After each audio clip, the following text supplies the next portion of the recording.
Hello, and welcome to Order Within, navigating a world of endless chaos and crisis. Many of us are experiencing inner turmoil, insecurity, anxiety, fears, and isolation. These feelings are only being amplified by news cycles, social media, and never-ending political madness. How do we find our way out of the chaos? How do we find strength within ourselves? How do we find meaning in a world driven by materialism? These questions and many more I aim to answer on the show. My goal is to be a trusted guide on your journey to selfhood. May you find what you seek.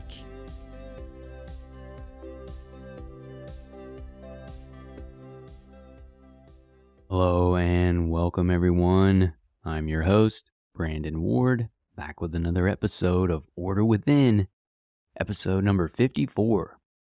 Today we're going to be talking about the hidden power of vulnerability, transforming fear and toxicity into growth. The main topic of the show is really about how fear and power struggles are very much an old way of operating, at least from my perspective.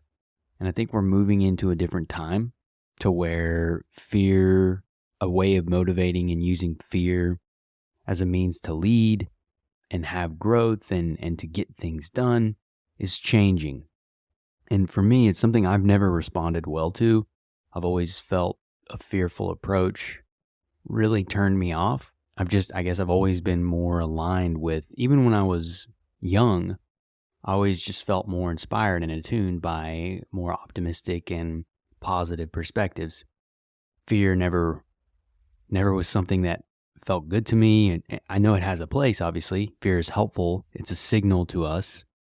But when it's a constant state of being, when it's used as a means to control and influence other people, when it's like a blunt force that we use to get things done, it could be at home, it could be in relationships, friendships, at work.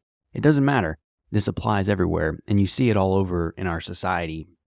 So I want to dive into this concept and how it's been rampant for centuries. And I really believe that with the decentralization of information because of the internet and technology and all of these things, centralized power becoming less and less relevant. Therefore, fear and control is becoming less and less effective. It simply doesn't work anymore because people have access to information. You can't hoard information and then come from a place of power leveraging that ignorance that you're able to do because people are not informed. People are becoming much more informed, they're much more connected, and there's a direct relationship to information now because the internet, which is amazing. It's an incredible innovation. What an incredible thing to have the ability to access and use. Just doing what I'm doing is only possible because of the internet. If I tried to do this 20 years ago, it would be an insane cost and the technology, the equipment, all of that stuff. But instead, I'm doing it from my home using some software to help edit. I've got a simple microphone and I publish on Substack. So it's just amazing where we are. But the focus is going to be how we can transform that fear and toxicity into personal growth through vulnerability. And I think vulnerability for the longest time has been considered a weakness. And I want to help dispel that because I see it as the opposite. I see vulnerability as a great strength and power. And people that have the ability to be vulnerable are very powerful people. And they have a ton of potential that can be leveraged. So we're going to talk about a few things. We're going to look at the role of fear and power in our lives. We're going to look at vulnerability as a transformative force. We're going to cover practical steps for embracing vulnerability. We're going to look at overcoming obstacles to vulnerability. We're going to look at the ripple effect, vulnerability's impact on others, and then we're going to wrap the episode. So let's go ahead and get into it here. The role of fear and power in our lives. First, fear and its manifestation. So how this affects, fear can manifest in all areas of our life. It can be relationships, it can be careers, it can be personal growth, it can be sports, whatever, finances, everything. Fear can manifest itself in all areas of our lives. It's something that we have to be on the lookout for. And awareness to things, just mindfulness to things, observing them is the first step always. So just noting where we experience and feel fear in our lives. Again, fear is a healthy response to situations and circumstances sometimes and people, but it's not good if it's a constant thread in our life, if we're living in a fear state. And that's been the objective, it seems like, for power centers around the world for centuries. And when you look at our media, when you look at our governments, it's all based on keeping us locked in fear, because when we're in fear, we're hunkered down, we're afraid, we're not operating at a high level, we're not in our creative thinking.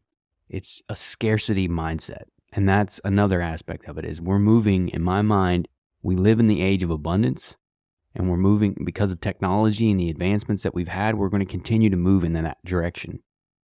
So abundance is going to become the norm. It already is in many ways in certain parts of the world.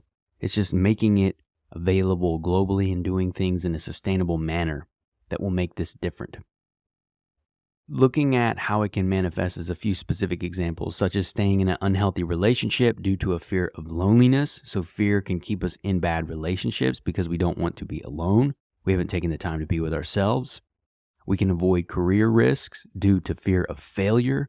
Fear of failure for me, for years, stopped me from doing so much because I thought everything had to be perfect. I thought there was no opportunity to make mistakes, and I feared failure. But what I didn't realize is that failure is how you succeed. Failure is how you learn. Failure is how you grow. Making mistakes is how you get better. So the more you do that and the more you learn from it, the more opportunity you have to expand your skill set. So that is an incredible thing. Fear of failure prevents us from growth. It also prevents us from personal growth opportunities due to a fear of vulnerability or judgment, whether that could be from ourselves, from others, but it can keep us from doing things that can help us grow and expand ourselves as humans. Another aspect of this is going to be the power dynamics and their consequences. And power dynamics can lead to toxicity in relationships and other areas of life, which often stem from fear or insecurity. And so when you're experiencing this in other people, usually this is coming from a place of fear and insecurity within themselves. When you see all this force and power being inflicted on others around them, there's something inside of that person that is often driving this. So when we're looking at it, workplace bullying could be fueled by a desire for control or dominance. So fear becomes the means. You're angry, you're beating them down, you're dominating them through power, through force. That can create a toxic environment potentially. Manipulative behavior in personal relationships driven by fear of losing power or control. That influences relationships because we want to cling to things. An excessive focus on gaining power and status at the expense of personal values and relationships. Another aspect from a societal perspective, you see that in corporations and wealthy people and individuals that really don't regard others or laws or things of that nature, and they only care about getting their own power, their own status, and they'll do it at any means necessary. That is a very toxic, potentially power dynamic that exists in many areas of our lives. These are the things that we want to look out for. Fear and power in societal context as well. Fear and power can play out on a larger scale within society, creating systems of oppression, division, and toxicity. I think you're seeing that at such a high level now with all the media, all the political division, all the racial tensions. There's just a lot of hatred, a lot of division, a lot of anger that's stemming from this. And there are people in power who leverage and benefit from that. A few examples could be political leaders leveraging fear to maintain control. That happens all the time. It's the Hegelian dialect. You present a problem, you create a problem, you offer a solution, and then you come in and you're the savior. But it's always these authoritarian, totalitarian regimes are always driven through this type of behavior. Fear of the other, fear of the outsider, whatever it may be. Just looking at Nazi Germany, you're going to learn about that. They had this huge component of fear around Jewish people. And that is what perpetuated all that terrible activity during the Holocaust. Which my wife and I watched Freedom Riders recently. Really good movie. about a school, a teacher in LA, I believe it was, or no, Long Beach. They were bringing kids in. The thing that was amazing about that movie is that almost none of those kids knew about the Holocaust. And it was the Holocaust and learning about the Holocaust that connected all of them and their diverse, unique backgrounds. They realized the commonality of suffering.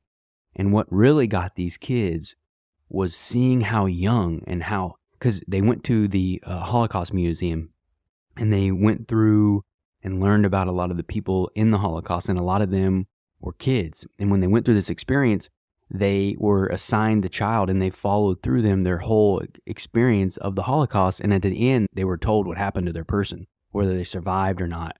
And a lot of the people got kids who ended up not surviving. And that experience, that moment of them realizing like, wow, I'm not the only one that suffered. In fact, there's been incredible suffering throughout history, and that connects them. So that connected all of them and actually broke down barriers because they learned of the terrible things that can happen of the past. That's why it's so important that we learn about the past. So biased media and narratives to perpetuate fear or division, that's happening all the time in corporate media. That's all they do. It's nothing but nonsense and lies for the most. If you're going to find, for me, it's all independent media now. I don't follow anyone in mainstream media. Everyone that I follow and learn from is independent, and it's amazing. I'm hoping that's where we're going to continue to go as well. And then finally, economic systems that concentrate power and resources among a select few. And that's exactly what we're having happen now in our culture and our society as a whole. At a high level, you've got the elites and the rest of us, and it's a global entity. If you really take the time to look at our financial system, you're going to start to uncover these individuals, these groups of people that are manipulating stories, power, resources to keep themselves in control. It's all around us. So the interplay between fear and power.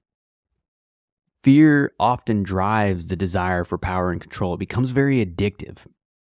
And while power dynamics can exacerbate or perpetuate fear in various contexts, they feed one another. Fear, power, fear, control, power, control. It's very much a toxic, kind of parasitic relationship, if you will. It feeds one another and it can become very addictive. And that's the things that we have to worry about. That's the things that we have to watch for is, so specific as a few examples to give you an idea here. Someone seeking power or control in their relationships due to an underlying fear of an abandonment. So they have this fear of being abandoned, so they want to cling to control, and it becomes very addictive to try and hold on to that instead of going in and understanding and having compassion for themselves and understanding that abandonment feeling. They try to exert control over the world around them. You have individuals, positions of authority, exploiting power, exploiting fear to maintain the power and influence that they have. Just look at the political scene on both sides of the spectrum. I've said this many a times. I'm politically homeless. I'm not a part of any political party because I'm not extreme, and I can't vibe with any of these. Even the third party ones, they're all kind of extreme in their own ways too. I just prefer to go with values and what to me makes sense. And I have beliefs that pull from some of all of the parties. But that's what's happening. This is how those leaders keep themselves in control, and through fear and anger and hatred and division. So it's obvious, you all can see it's all around us, right? It's happening all around us, and we've all experienced it too. That's the thing. We can all think about examples in our life where we've experienced this or are experiencing it currently. The upside is the vulnerability is a transformative force. And so the power of vulnerability, when we embrace vulnerability, it can act as a source of strength and growth, allowing us to face our fears, build deeper connections, and foster self-awareness. Brené Brown has really spent her entire professional career talking about these things and how being vulnerable actually builds us up. It gives us strength. It gives us opportunities. It gives us a chance to see things when we are soft and vulnerable with the pain that we're feeling, the deep, dark, negative emotions that we're feeling. It actually acts as a force of healing by honoring it. Being vulnerable allows us to do that. Vulnerability allows us to be open to others. It allows us to hear them. It allows us to empathize. It allows us to empathize with ourselves. Vulnerability is the bridge to connection and rebuilding and healing our world. And it's an incredible power, and we're going to continue to dive a little deeper here. So a few examples of vulnerability transforming fear and power dynamics. So example one would be a person who fears rejection shares their feelings with a loved one, leading to a deeper understanding and a stronger emotional connection. So if you have these fears of rejection that you're struggling with, sharing that with your spouse can help, and talk about it. Early on in my relationship with my wife, now we were dating at the time, I did not know this at the time, but I was addicted to porn. And that porn addiction was creating a huge problem for me in my intimacy with my wife. Again, we were dating at the time. I had no idea what it was doing to my brain. Eventually I learned about all this stuff and I kicked it, and I've been off of it for years now, and it's made such a tremendous difference. It's insane the difference that it makes for men, the way that our mind operates, what I realize now reflecting back is all this sexual energy was leaking out everywhere, and it was because of my porn addiction. So being vulnerable about these things, talking about those physical issues and challenges that we may face, enable us to bridge those gaps and get closer to our partners. An example related to work: a manager who embraces vulnerability by admitting to a mistake or seeking input from their team, fostering trust, collaboration, and a healthier work environment. So when managers and leaders admit that they don't know everything and they're open to understanding from others, they're open to receiving input, they want to hear from their team, they want to know what they think we should do, that builds trust and collaboration and empowers people. So instead of leveraging the power of one mind, you're leveraging the mind of many. And that is far more powerful in a work and professional setting. You can just get much more done. And it's also a lot funner, collaborating, working together and solving problems together and driving together as a unit. That's very satisfying. Vulnerability and emotional intelligence is closely linked, as it involves recognizing and accepting one's own emotions as well as empathizing with others. That's why vulnerability is so powerful. It drops us down. It brings us into the moment. It brings us into our feelings, and it allows us to connect with others. So this leading into and developing emotional intelligence can help us deepen our vulnerability and vice versa. They really feed one another. Just like the fear-power dynamic feeds one another, vulnerability and emotional intelligence feeds each other as well. So you can spiral down into darkness. You can spiral upward into the light. Like, it can work both ways. This is the beautiful thing. When we're more attuned to the feelings of ourselves and we're more attuned to the feelings of others, it allows us and helps us to manage our emotions more effectively and build stronger relationships as well. So there's a lot of benefit from understanding our emotions and diving into our emotions and understanding the emotions of others. And then vulnerability is also a great catalyst for personal growth. It can open doors for us to grow by challenging us to face our fears, our dragons, our demons, whatever language you want to use, to step outside our comfort zones and to learn from those experiences. That's a very powerful place to be. And it can transform us. It can be that launching point for us by embracing those emotions, leaning into them, and having the courage to face them. It is far more difficult to face our darkness than it is to run from it. That's why more people run from it than people face it. If you think about it, if you're pursuing a new hobby or a career path despite initial fears, ultimately discovering new passions, skills, or opportunities for growth can be one example. It could be your fear of, if you have a fear of relationships or dating and you overcome that by going out there and putting yourself out there and dating and exploring and looking to meet your partner. There's a lot of ways that we can use vulnerability as a catalyst for growth in our life. It can be at the gym, it can be in our relationships, it can be at work. But again, taking risks, being vulnerable allows us to do that. Okay, let's look at some practical steps for embracing vulnerability. And first and foremost, opening up to trusted friends or family members is a great way to do this. I would say above all, if you have a spiritual leaning or openness as well, leaning into our Creator can be an incredible way to be vulnerable as well. That, for me, is what really took my vulnerability to another level, is when I surrendered my life to our Creator, in the sense that I don't know everything. I see such a limited view of existence. I just want to be led forward from the heart with what's right, with what's best for the universe, for my life, for my family, for the earth, for everything. So for me, it all starts with my relationship with our Creator, and then it can move down. But if you're not comfortable with it, that's fine. Start with trusted friends or family members. And you can start by sharing your thoughts and feelings and experiences with someone that you trust. And hopefully there's someone that will really allow you to be open and vulnerable. I hope that we have one person in our life that we can do that with. If not, find help. Find somebody. Find a coach. Find a therapist. Like, there's help available if we need it. But that's where it starts. Start in your circle around you. And you do that by creating a safe and supportive environment. That's why it's important to be with someone you trust. And we want to emphasize the need for active listening, empathy, and non-judgmental responses. A lot of times, sometimes when we're getting heavy stuff, we want to fix, we want to help, we want to jump in. But oftentimes the best thing we can do is just listen fully, without any suggestions, without any judgment, just embracing it and trying to empathize and understand. That is a very powerful process. So it starts around us, in our friends and our family groups, with people that we can share with.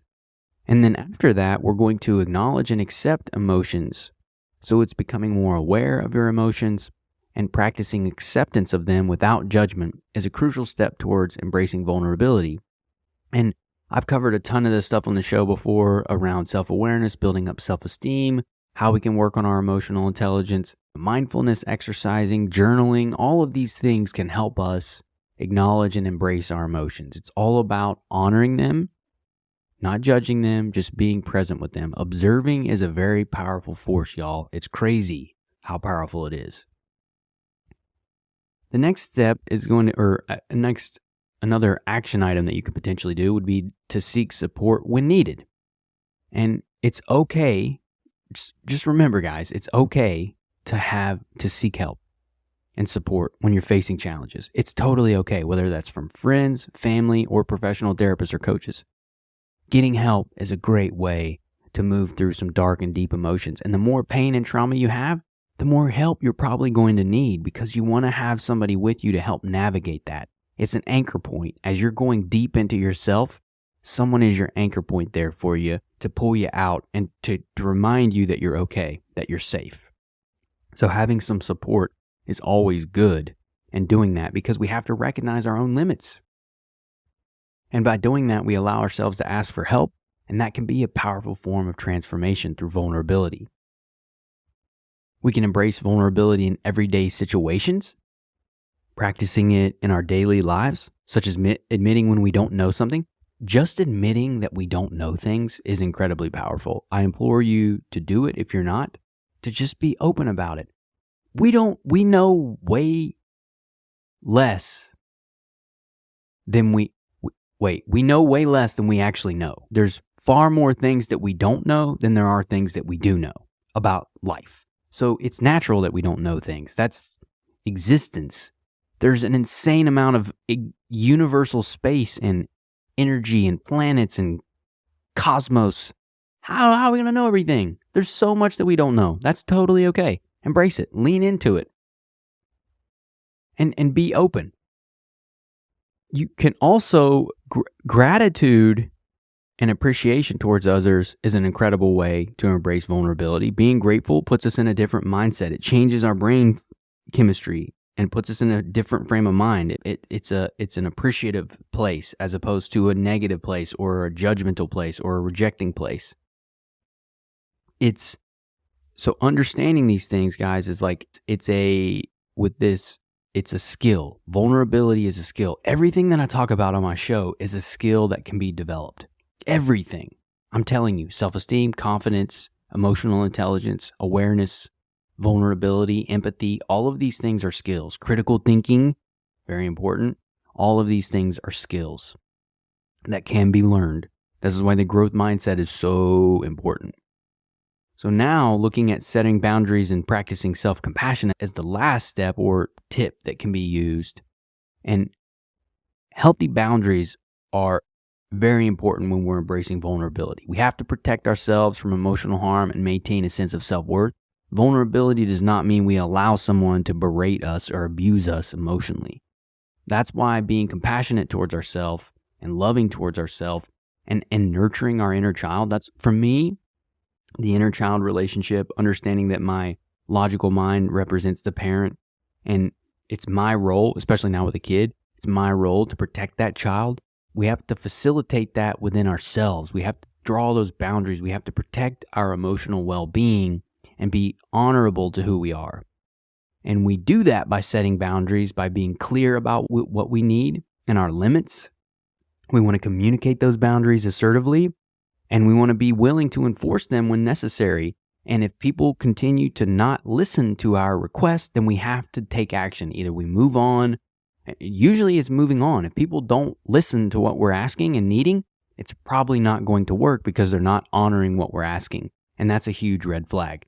So we have to put the boundaries down. We have to share what we need. And we have to give people the chance, though. You'd be surprised what happens when you put down boundaries.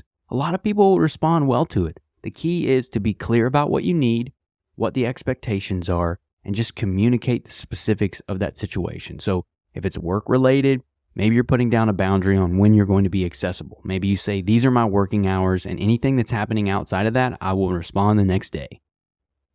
That's a boundary you could set. It could be with relationships as well, is that you're only going to spend a certain amount of time with a certain people, or it can be applied in all areas of our life. And the final bit there is just encouraging you to practice self-compassion and self-forgiveness when embracing vulnerability. A lot of things can come up that are negative, that are shameful, that feel critical, because you're going to come into those things. You're going to come into that hurt, that anger, that sadness, that shame. And know that's okay. It's okay. Whatever you're experiencing, whatever you're feeling, whatever may come up when you're doing these things, when you're going through this work, it's okay. Honestly, it's okay. When I was early on in this journey, I had some crazy, brutal thoughts about my family, my parents, myself. It was terrible, like some terrible, awful things that I would never do, but they were in there. But I had to understand it. I had to unpack it, and they were valid because of what I experienced. I didn't act on them, but they were valid. And that simple acknowledgement made the difference. And things can just evaporate. It's bizarre what can happen when we honor ourselves and just be with things. All right, now let's look at some overcoming obstacles to vulnerability. And the first one we're going to talk about is the fear of judgment or rejection. And there's some common obstacles when we're embracing vulnerability. And the fear can hold us back from experiencing deeper connections and personal growth. And so we want to, again, it comes down to practicing self-compassion, focusing on our own values and self-worth, and reframing rejection as an opportunity for learning or growth. We tend to take things personally. But at the end of the day, it's just feedback, no matter what. Like, when we step back and are honest with ourselves, there's value and goodness within us. We've got to touch into that and feel it. That's not based on any of our performance. That's not based on what we do with our life.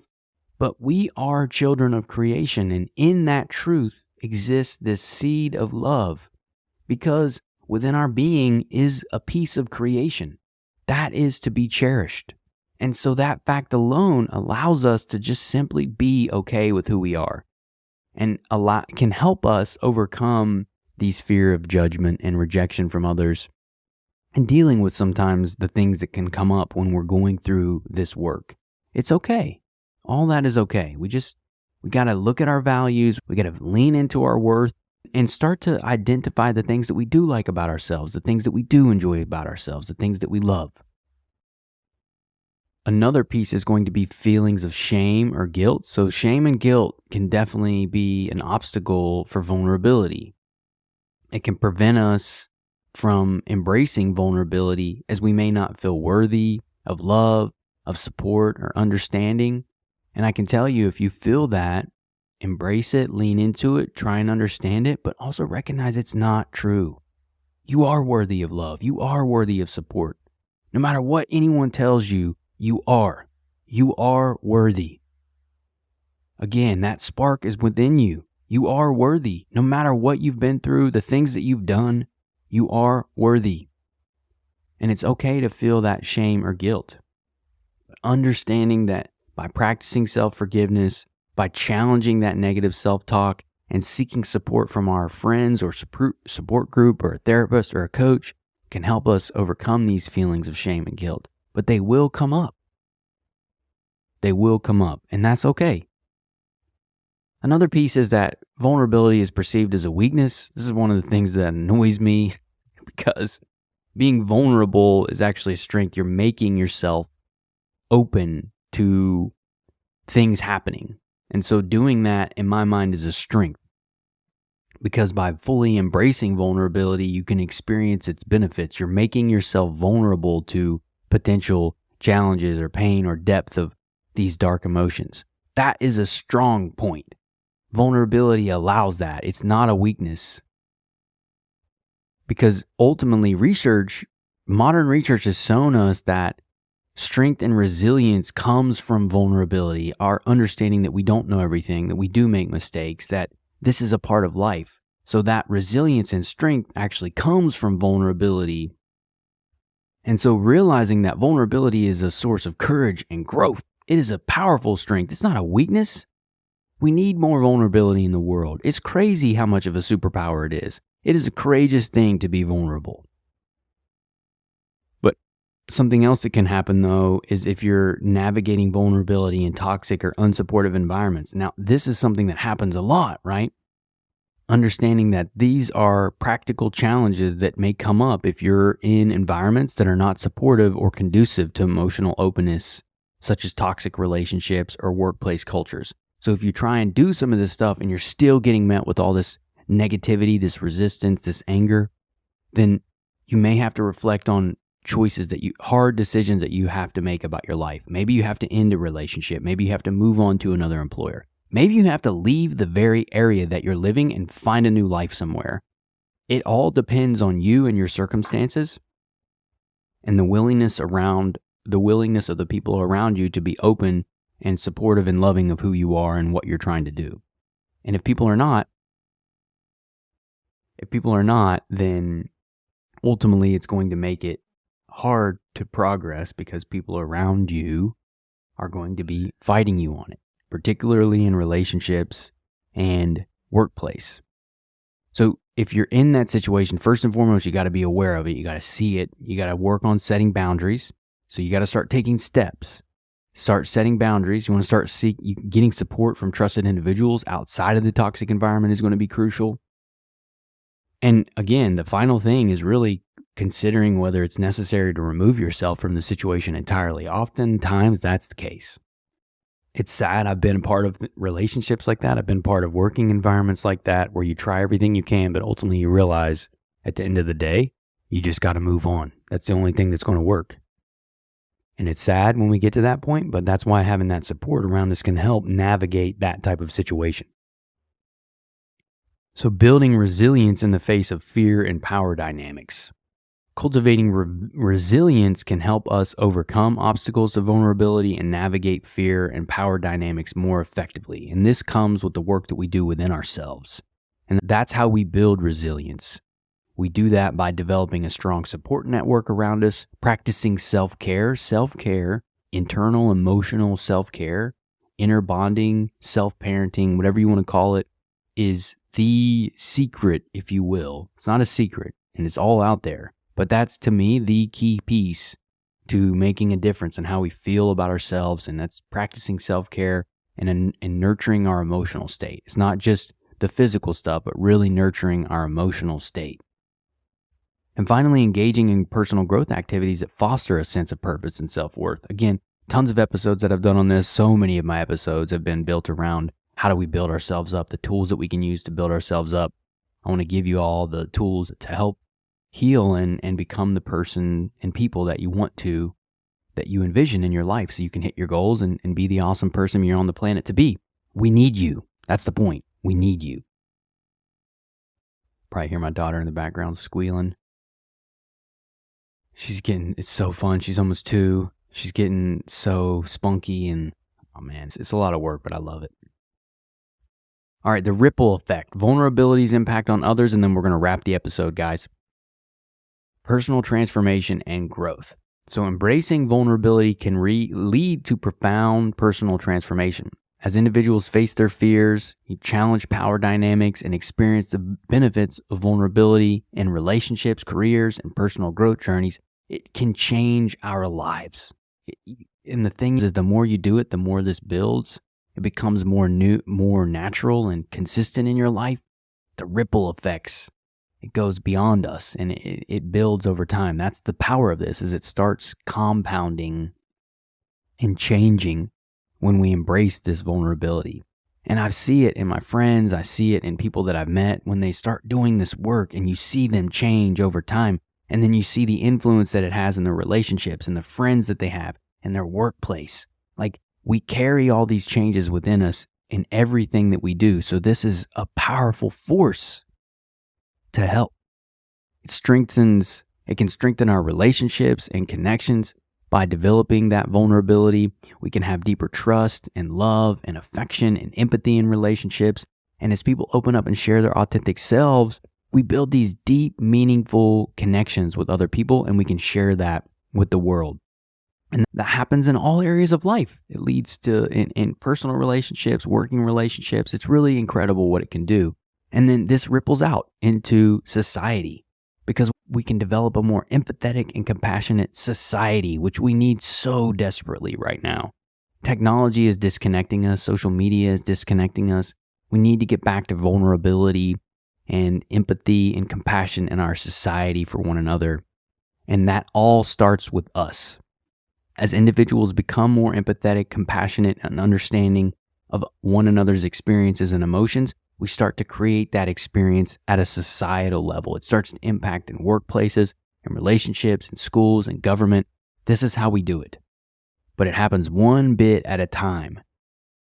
And it can help us create that more inclusive, supportive, and collaborative community that we all desire. The funny thing is, no matter what your political perspective may be, all of us really want the same things. It's just the means with which we go there. And that's the thing we got to work through, is how we get there. This also enables us to break this cycle of fear and power dynamics. By embracing vulnerability, we can break that cycle of fear. That can be in families, because when we don't break that fear and that power dynamic, it perpetuates toxicity, division, and suffering in all areas of life. And so when we lean into vulnerability and individuals start embracing that within themselves, they can inspire others to do the same, ultimately fostering a more open, compassionate, and healthy society. And it breaks and ends those cycles, because now what is set forth is a new cycle of compassion, of love, of empathy, of understanding. And that's what you pass on to your kids, to your friends, your workplace. That's the ripple effect. And then finally, it creates a more fulfilling and authentic life. It allows us to align our actions with our values, passions, and true selves when we create vulnerability in ourselves, when we learn about ourselves through vulnerability. We can connect with who we truly are from within and live the life that we feel driven to live. It's an incredible thing to do that. And I want to encourage you to imagine the possibilities that can arise from living in a society and living a life that fully embraces vulnerability, and the transformative impact this can have on your own lives and the world around them. Think about that. Think about what this can do for the world around you and your life. All the things that we talk about, really envision it and start taking daily small steps towards becoming more vulnerable, compassionate, and empathetic people. It's very possible, y'all. It just takes a little bit of work each day that builds up over time. All right, y'all. That's all I got for today's episode. Hope you're enjoying the show. It's been so much fun. We're almost up. It's going to be a year, which is crazy. When I launched May 5th last year. I love this. I hope you're enjoying it. I'm going to continue to roll out content. I love content. Content creation has really become a process for my own sanity, I've realized. My wife actually told me that I'm a dick when I'm not creating and expressing myself. So I can be a dick, not I'm always, but I'm more dickish. So I certainly want to listen to that, and I notice it too. It makes a huge difference. I just feel a lot better. So I hope you're enjoying it. I love this process. I love sharing and creating. I hope you're finding value in it. If you're new, you can catch me on Twitter at Brandon Lee Ward. I'm also on LinkedIn. It's Brandon L. Ward there. You can hit my website at brandonleeward.com. I've also got a Substack too, which is where this show rolls out, or the orderwithin.substack.com. So I'm available if y'all have any questions or you want to hit me up or anything like that. You want to bring me on your podcast or invite me on your podcast, whatever. I don't know. Let's just collaborate, connect. That's what it's about. So I appreciate y'all. And until next time. Thank you for listening to Order Within. If you found the episode helpful, please consider sharing, rating, and subscribing. New episodes will be released every Thursday at 11 a.m. Eastern Standard Time. Until next time, y'all.